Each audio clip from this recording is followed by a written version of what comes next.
Magandang araw po, si Mike Anyayahan ito. May mga pagkakataon na nawawala tayo sa sarili. At pag nawawala tayo sa sarili ay hindi natin alam yon. Para malaman natin yon, dapat pansinin mo kung yung ginagawa mo ba ay beyond your will na. At nangyayari lang yon kung ikaw ay puwersadong gawin or puwersadong gawin yung bagay na hindi mo gusto. So in other words, pagka nape-pressure ka. So may recommendation dito si Marcus Aurelius kapag tayo ay napepuwersa. Babasahin ko yung isang quotation mula kay Marcus Aurelius. Itong sinasabi niya: when forced, as it seems, by circumstances into utter confusion, get a hold of yourself quickly. Don't be locked out of the rhythm any longer than necessary. You'll be able to keep the beat if you are constantly returning to it. You'll be able to keep the beat if you are constantly returning to it. So, sabi niya, bumalik tayo sa sarili. Yun yung rekomendasyon niya. So, bakit? At paano? Diba? So, kapag ka ikaw ay nape-pressure, regardless kung may tao na may pressure sa'yo, o yung sitwasyon ang nagbibigay sa'yo ng pressure, o nape-puwersa kang gawin yung isang bagay. Sabi ni Marcus Aurelius, balik ka raw sa sarili. Maya't maya, bumalik ka sa sarili para ma-feel mo yung yung beat o yung galaw ng pangyayari. At dahil kaya kailangan mong gawin yon para may presence of mind ka. Mayroon kang pagkakataon na piliin yung course of events kapag ka nandiyan na yung yung kakayahan mong pumili. Pero kung hindi mo kayang pumili ng ng path mo dahil nga may pressure ka, at least, diba, nandiyan yung kakayahan mong maghintay ng pagkakataon. Kasi otherwise, kung wala ka sa sarili, hindi mo alam, may mga pagkakataong lumalampas na para kumawala doon sa puwersa na tumutulak sa'yo beyond your will. Ngayon, para maging mas malinaw, i-remind ko ulit kung ano ba talaga yung sarili natin. Pag sinabi kasing sarili, ang totoong sarili ay yung isipan natin, yung diwa natin. Ito yung hindi lang yung brain, yung mismong nagpapagalaw ng brain natin. At mula dun sa brain, kasi bahagi pa rin ng katawan natin yan. Lahat ng katawan natin yan. Puso, lahat ito. Kinukonsider ng mga Stoics na hindi sarili yan. So, kung hindi sarili yan, pwedeng kasama ito. Sana may pressure, itong katawan na to. Dito sa isipan. So, merong minsan ginagawa ka. Tapos biglang nagre-rebelde yung utak mo. Kaya lang wala kang magawa. So, ibig sabihin, nakabalik ka sa sarili. Kaya lang, hindi mo lang kayang pigilan yung ginagawa mo. Pero, starting point yon. So, kung nagre-rebelde yung utak mo, time will come, magkakaroon ng rebellion dyan, at revolution dyan, at puputulin niya yung control ng buong katawan mo sa sarili mo, sa isipan mo. So paano nangyayari yon? Na yung buong katawan natin, o yung tinatawag nating sarili, kinokontrol yung totoong sarili natin. At wala na tayo sa sarili kasi ang may control ay yung buong katawan natin. So, nangyayari lang yan kapag ka ang emotion natin ang nananaig kaysa sa isipan. Kasi ang emotion natin ay bahagi ng katawan natin. At mahirap kontrolin talaga yung buong katawan. Pero pwedeng sumunod ito dito. So, dahil ang ang mga emotion natin tulad ng galit, takot, excitement, desire, etc.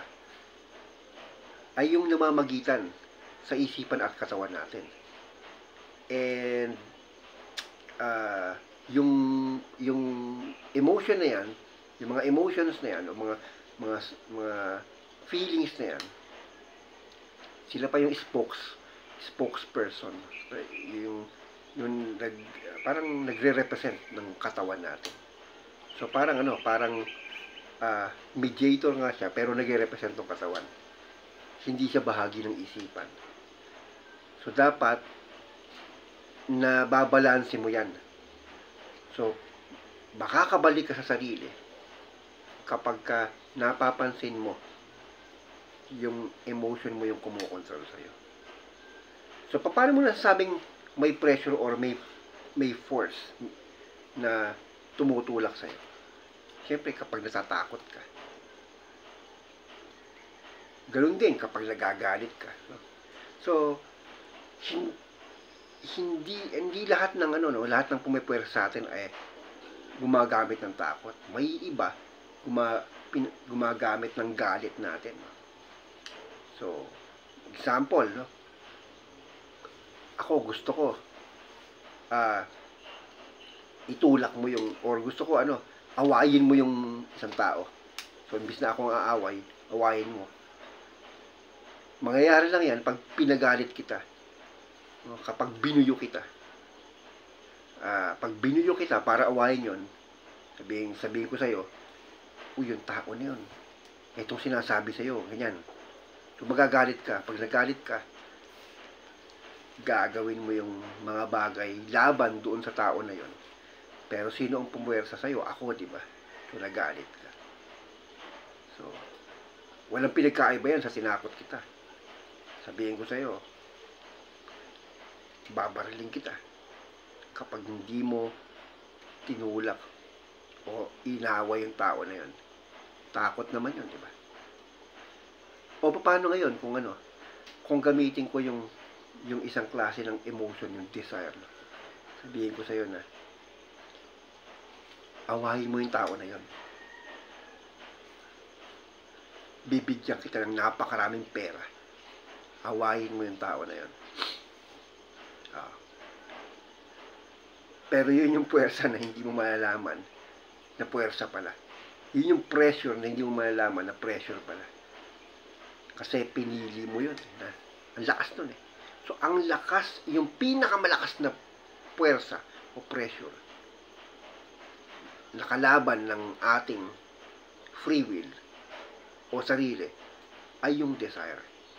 So, when forced, sabi nga ni Marcus Aurelius, get hold of yourself quickly. Isa na ron yung desire. So, hindi lang ito tungkol sa pera. Ang desire natin ay napakarami. Hindi lang pera. pati layaw ng katawan, no? Mga sexual need, ano pa ba? Gluttony, no? Yung pagkatakaw, ano pa, yung mga desire, vices, mga bisyo, tulad ng paninigarilyo, sugal, pag-inom ng alak, drug addiction, yan. At kasama na sa ano, no, sa desire, yung mga ano, yung mga belief at ideologies natin, no? So nakakalulong din yan, no? So hindi rin masama ang mga yan kung may control tayo sa sarili. Hindi ko sinabing ay masama ang pera. Hindi, indifferent yan ang pera. Pwedeng masama, pwedeng hindi, depende sa gagamit. Hindi ko sinabing halimbawa masama ang sexual need, no? Nasa pagbabalanse yan, no? Walang problema yan kung may control ka sa sarili. Hindi ko rin sinabi na masama yung mga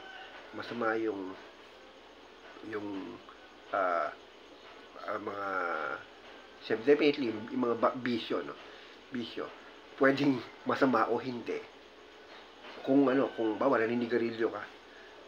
Kung ginagawa mo yan occasionally, pero kaya mong kontrolin sarili mo. Kaya lang pag sinabi kasing bisyo, hindi mo talaga kontrolado yung sarili, no?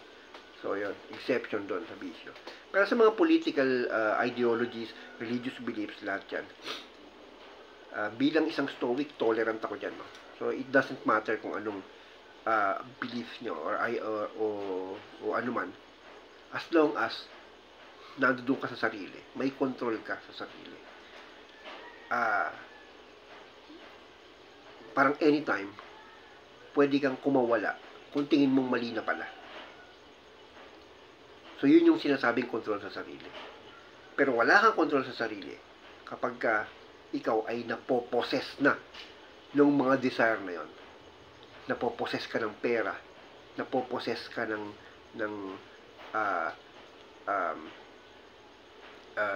layaw ng katawan, o manya ka na, no? Napoposes ka ng ng paniniwala mong ng religious belief mo. Fundamentalist ka na, no? Ganun din, no? Ng political ideologies, no? Napoposes ka na. So yan,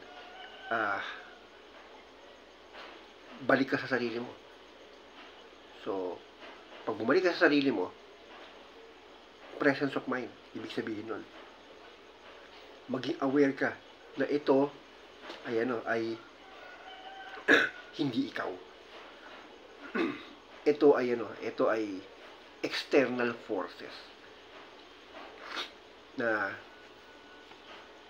pwedeng kumain ng ng katinuan mo, no? So para manatiling matino,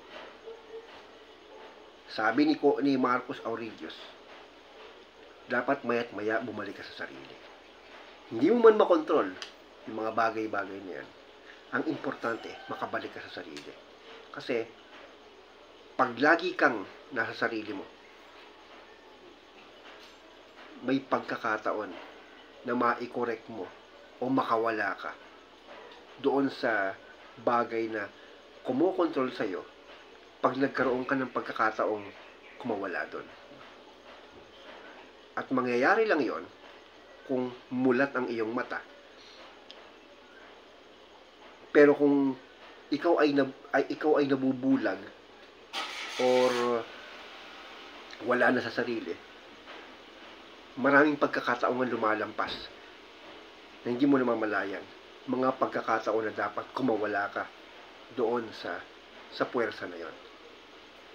Kaya dapat manatili tayong sober, manatili tayong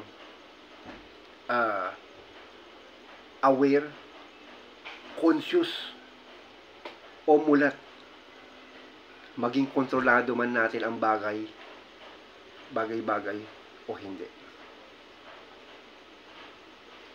Dahil ang toong puwersa sa lahat ng mga puwersa ay yung ating sarili. Hanggang dito na lang po. Ito po si Mike Kanyayahan. May the Force be with you.